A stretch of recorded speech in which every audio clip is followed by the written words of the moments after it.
तनीमा मिश्रा जी का प्रश्न है, भक्ति में हमारे लिए अनन्यता कितनी ज़रूरी है?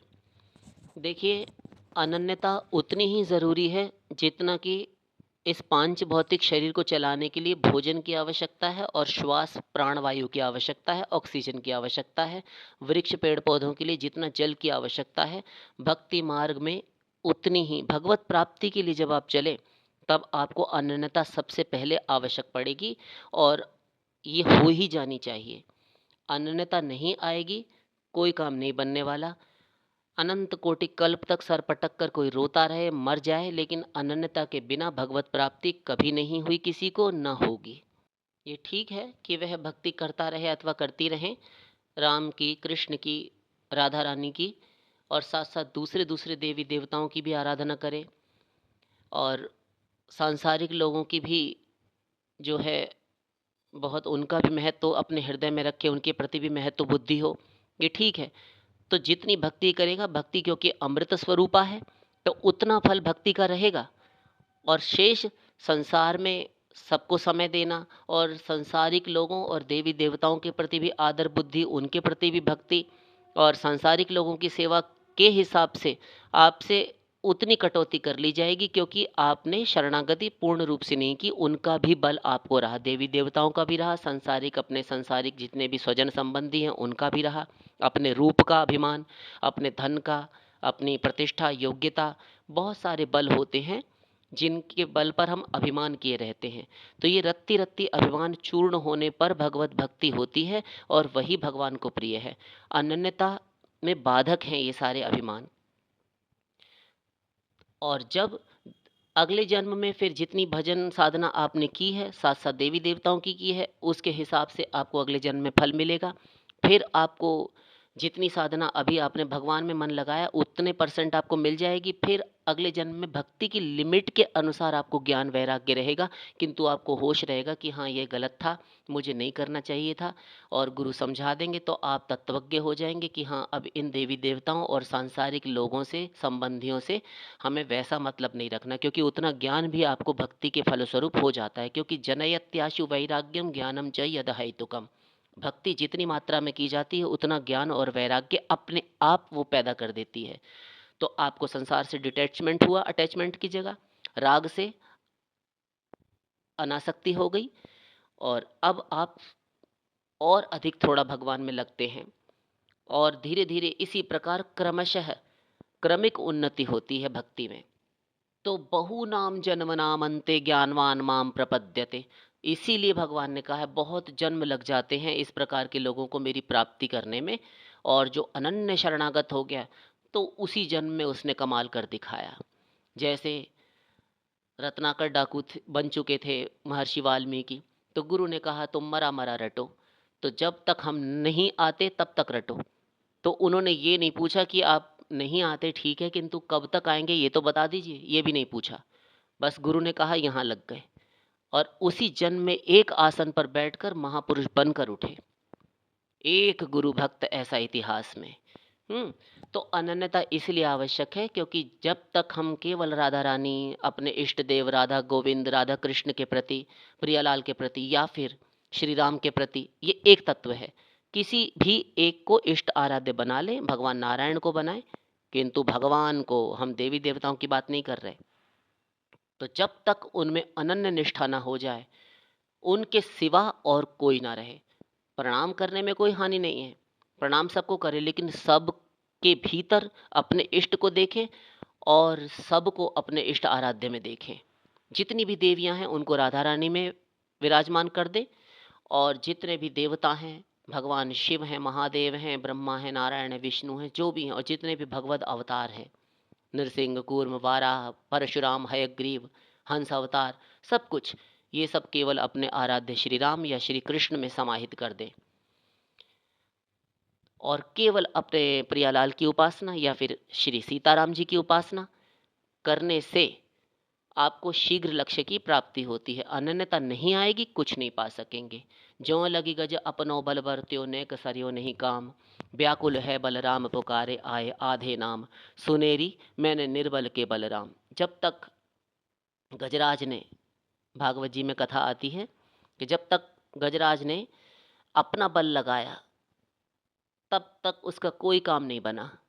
और जब उसने देखा कि 3 पहर युद्ध भयो ले गयो मझधारे, 3 पहर तक 9 घंटे तक जद्दोजहद करता रहा वह उस ग्राह के साथ, वह गजराज, जिसके चलने से, जिसके चरणों की धमक से वहाँ सारा भूप्रदेश, वह वन्य प्रांत प्रकंपित होता था।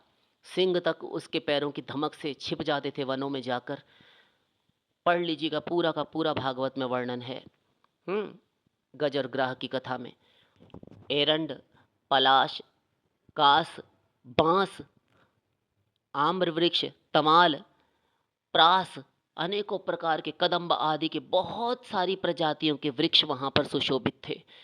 ऐसे सुंदर सुंदर वन्य वृक्षों से भरा हुआ वह जंगल था और सुंदर वन था। उसमें कई सारी हथनियां थीं, उसकी अपनी स्त्रियां, उसके पुत्र भी बहुत सारे थे। किंतु ये भागवत जी बोल रहे हैं, हम अपनी तरफ से नहीं बोल रहे।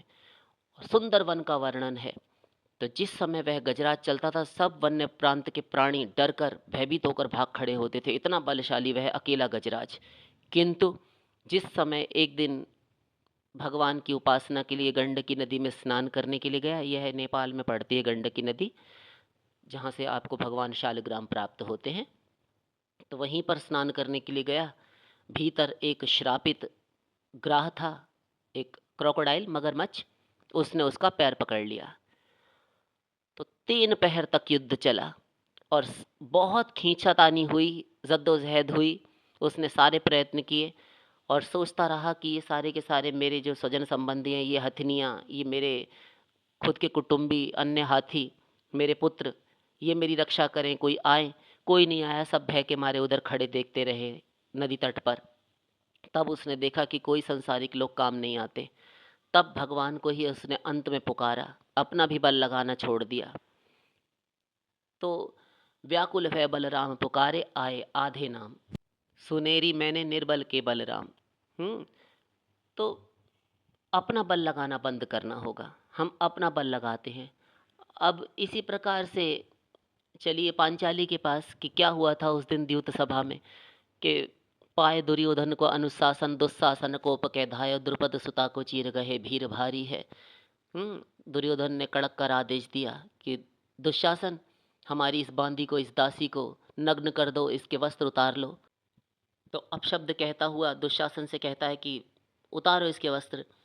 तो दुशासन कोप के धायो, क्रोध में भरा हुआ दुशासन दौड़ा और द्रुपद सुता का, जो द्रौपदी थी, उनका लटकता हुआ आंचल, वह पल्लू पकड़ लिया और उनको निर्वस्त्र करने की चेष्टा करने लगा, ऐसा पाप करने लगा।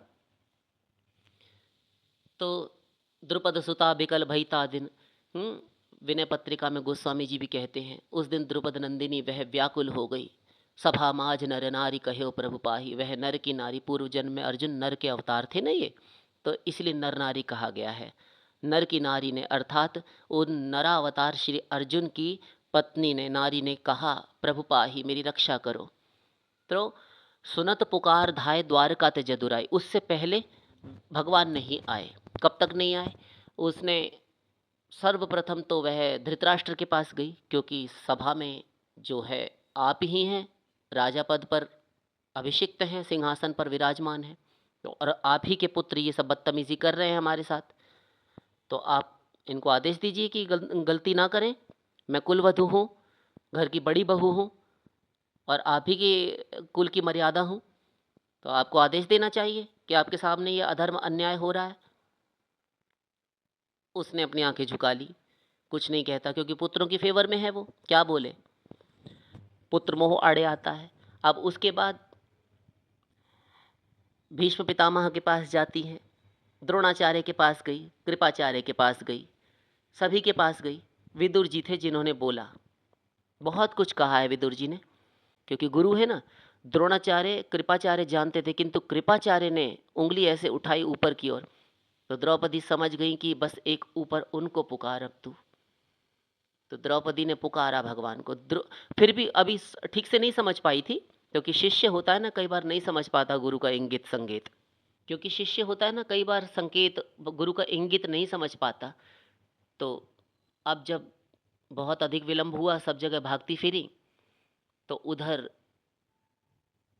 रुक्मिणी जी कहती हैं भगवान से कि प्रभु जाइए, द्रौपदी का वस्त्र हरण होने जा रहा है, वे दुष्ट उसकी लाज लूटना चाहते हैं। वो कहते हैं हम नहीं जाएंगे। रुक्मिणी कहती क्यों नहीं जाएंगे, आपको जाना चाहिए। कहाँ तो वह आपको सखा मानती है, आप भी उसको अपनी सखी कहते हैं, बहन के संबंध से मानते हैं और सदा उसकी रक्षा करते आए हैं। आज क्यों नहीं जाएंगे? आज तो उसके ऊपर सबसे अधिक विपत्ति पड़ी है।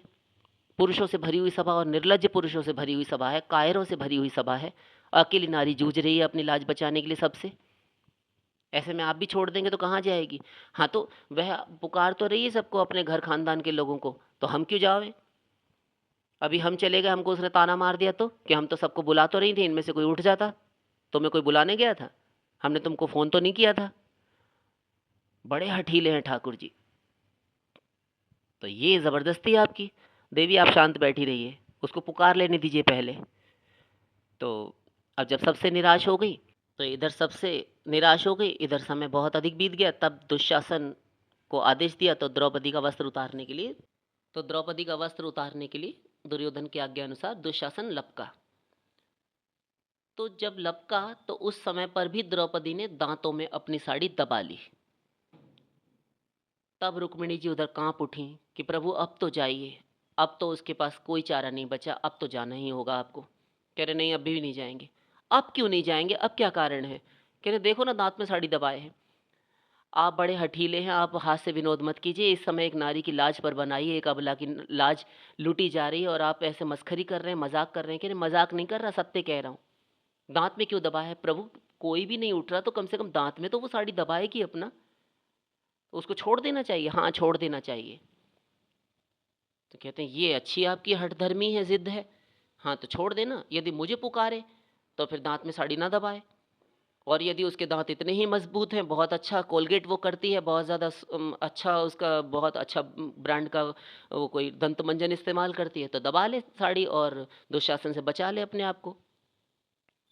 ये तो प्रभु बहुत बड़ी ज्यादती है। हाँ, तो ज्यादती है तो छोड़ दे ना। क्या मुझसे अधिक शक्तिशाली है उसके दांत? तो भगवान कहते हैं कि हम नहीं जाएंगे ऐसे।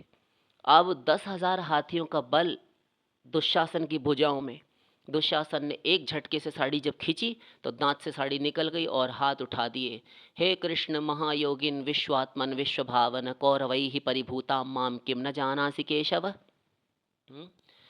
कौरवार्णव मग्नाना माम उद्धरस्व जनार्दन। इस कुरुकुल सभा रूपी महासमुद्र में मुझ डूबती हुई को तू बचा। किम न जानासि केशव, कौरवैः परिभूता माम किम न जानासि केशव। इन कौरवों के द्वारा सताई जाती हुई मुझ अबला नारी को क्या तू नहीं जानता? हे गोविंद, मेरी रक्षा कर, मेरी लाज बचा गिरधारी। इतना कहकर बस द्रौपदी ने जब समर्पण किया, दोनों भुजाएं ऊपर उठा दी। जैसे गौरांग महाप्रभु, ये जो हमारा गौड़ीय संप्रदाय है ना, तो इसमें जो हम लोग ऊपर हाथ उठाकर कीर्तन करते हैं, ये यही है कि सर्वात्म समर्पण है। हमारे बस में कुछ नहीं है, हमने हाथ उठा दिए, सरेंडर कर दिया। तो द्रौपदी ने भी हाथ उठा दिए कि जाएगी नाथ लाज तिहारी, देखोगे द्रौपदा उघाड़ी। सारा संसार देखेगा नग्न होती हुई हमें, तुम भी देख लेना। तब भगवान से नहीं रहा गया। भगवान, अब रुक्मिणी जी देखती रह गई कि अब बोले इनसे, उससे पहले ही भगवान चल दिए। तो कपड़ों में आ घुसे और अंबरावतार हो गया। और भगवान को अनंत कहा गया है हमारे शास्त्रों में। और जब अनंत भगवान ही वस्त्र बनकर लिपट जाएं किसी जीव से, किसी भी भक्त से, तब उस वस्त्र का भी अंत नहीं आ सकता। तब आता है कि 10,000 गज बल घट्यो घट्यो न 10 गज चीर।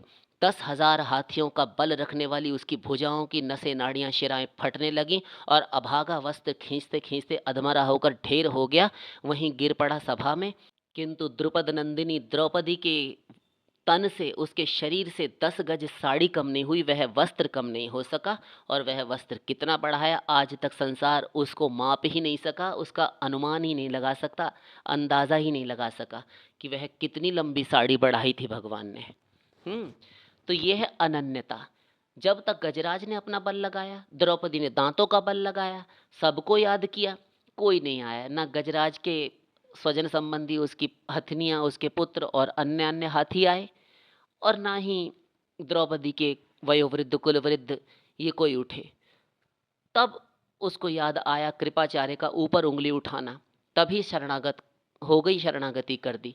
तो अनन्य शरणागति से ही जितने भी भक्तों के, हम बहुत सारे भक्तों के उदाहरण दे सकते हैं जो अनन्य शरणागत हुए और उनका योगक्षेम वहन होता है। अब थोड़ा गीता से समझ लेते हैं। ये तो दो उदाहरण आपको दे दिए शास्त्रीय शास्त्रीय। अब भगवान की वाणी समझ लीजिए।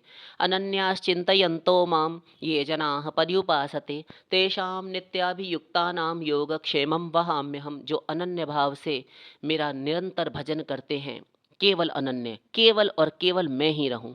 अन्याश्रयाणाम त्यागो अनन्यता। दूसरे की आशा, दूसरे की आस, दूसरे का भरोसा त्याग देना। न अन्य अर्थात कोई दूसरा ना हो, केवल और केवल अपने इष्ट आराध्य श्री राम, श्री राधा रानी अथवा श्री श्री राधा कृष्ण प्रियालाल रहें। बस प्रियालाल अर्थात एक तत्व, इनमें कोई अनन्यता में बाधा नहीं आती, एक ही तत्व है। इनके अलावा जो बचे तब फिर वो अन्य हो गया, फिर अनन्य नहीं रहा। तो अनन्य भक्ति। सो अनन्य जाके असी मति न टरई हनुमंत, मैं सेवक सचराचर रूप स्वामी भगवंत। रामायण। अनन्य शरणागति, हर जगह अनन्य कहा जा रहा है। तो फिर कहा माम च यो व्यभिचारेण भक्ति योगेन सेवते सगुणान समतीत्यैतान ब्रह्म भूयाय कल्पते। गीता। अव्यभिचारिणी भक्ति अर्थात देवताओं की भी भक्ति कर रहे हैं, श्मशान भी चले गए, वहाँ भूत प्रेतों की बलि दे रहे हैं, उनको भेंट दे रहे हैं, अंडा, मुर्गा, खारक, नींबू और तमाम प्रकार की मदिरा इत्यादि, ये सब मांस इत्यादि चढ़ा रहे हैं जाकर चिताओं पर। ये घोर तामसिक, ये दुर्गति में डालने वाले अधम कार्य हैं। 17वें अध्याय गीता में भगवान कहते हैं उनको घोर दुर्गति मिलती है। वे भी भूत प्रेतों की योनि में चले जाते हैं जो भूतों की उपासना करते हैं। पितरों की उपासना, अपने मरे हुए पूर्वजों पुरखों के लिए श्राद्ध इत्यादि जो करते हैं उनको पितृलोक ही मिलते हैं। और जहाँ जहाँ पूर्वज गए हैं अपने कर्मानुसार तुम भी वहीं चले जाओगे, क्योंकि तुम अपने पूर्वजों की उपासना करते रहे। पितृणी यान्ति पितृव्रताः, भूतानि यान्ति भूतेज्या। जो भूतों की उपासना करते हैं वे भूत लोक को जाते हैं, भूतों की प्राप्ति होती है, भूत शरीर ही प्राप्त होता है, भटकते रहते हैं चीरकाल तक अपनी सधो मुक्ति के लिए। और यान्ति देवव्रता देवान, देवताओं की, जो मायाबद्ध देवताओं की उपासना करते हैं वो देवताओं के लोग जाते हैं, इंद्रलोक, चंद्रलोक, वरुण लोक इत्यादि, रविमंडल, सूर्यलोक को, यहाँ यहाँ जाते हैं।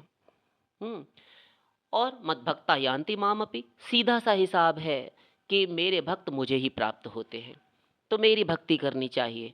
अव्यभिचारिणी भक्ति यानी दुष्चरित्रा भक्ति ना हो, अपने पति के प्रति एक सधवा, एक जो सदाचारिणी, एक सुवासिनी सुहागिनी स्त्री होती है, वह पति परायणा नारी अपने पति में ही अनुरक्त रहती है, सब प्रकार से पति पर आश्रित है।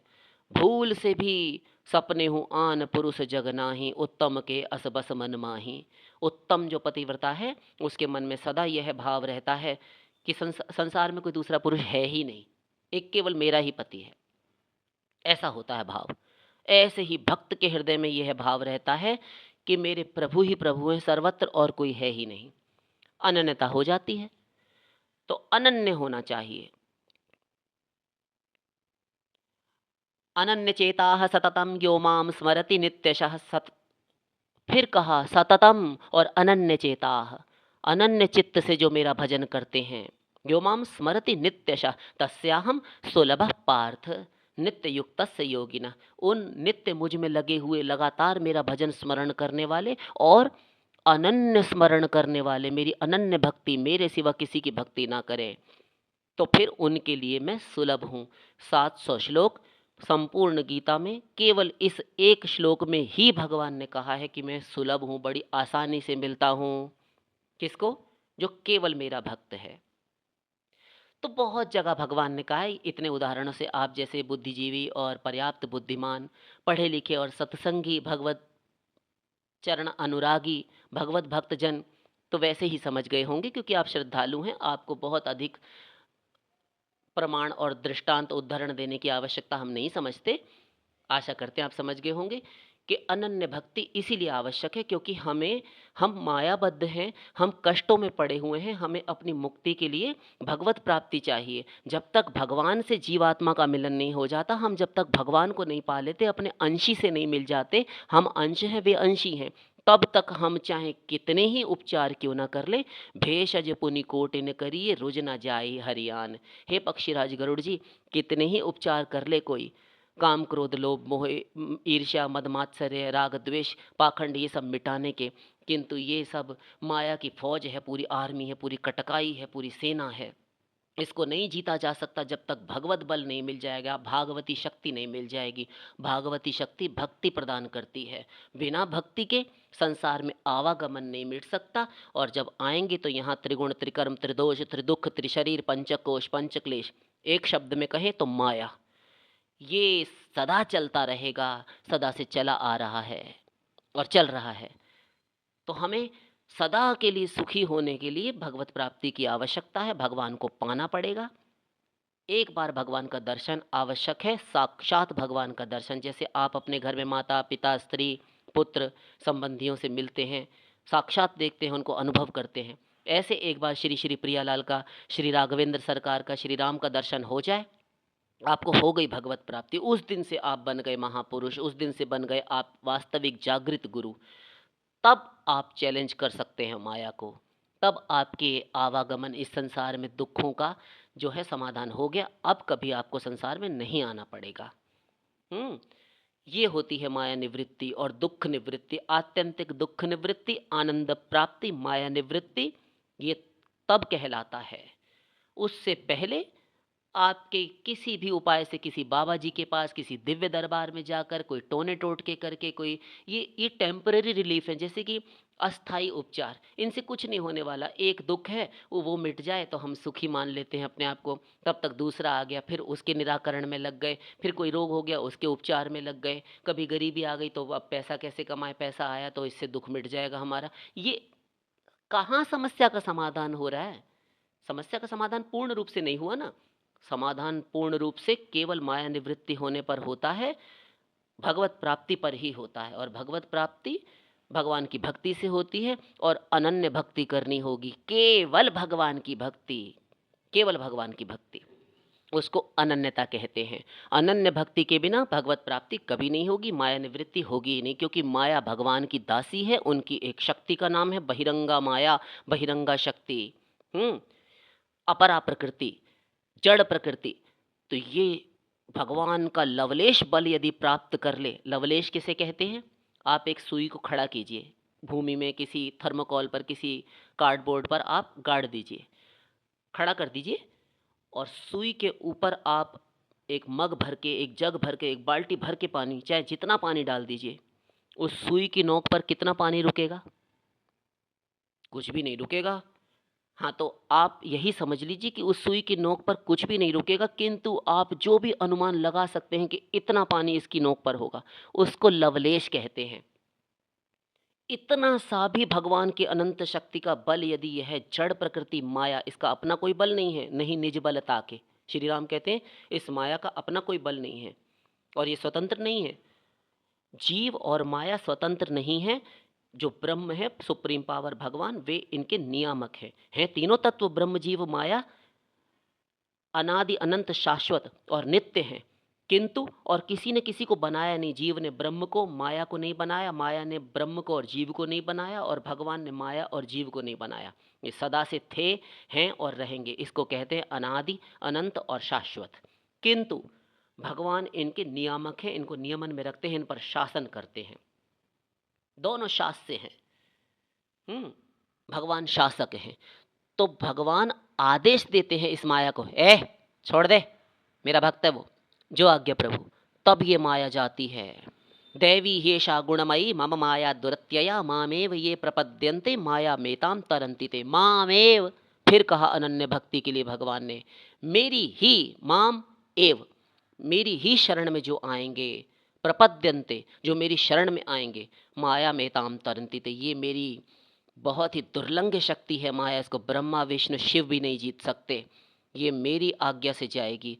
मैं आज्ञा कब दूंगा? जब मेरी अनन्य शरणागति कोई करेगा, और जब माया जाएगी तो सारे दुख अपना बोरिया बिस्तरा बांध कर चले जाएंगे। तो आशा करते हैं आप समझ गए होंगे। शेष फिर।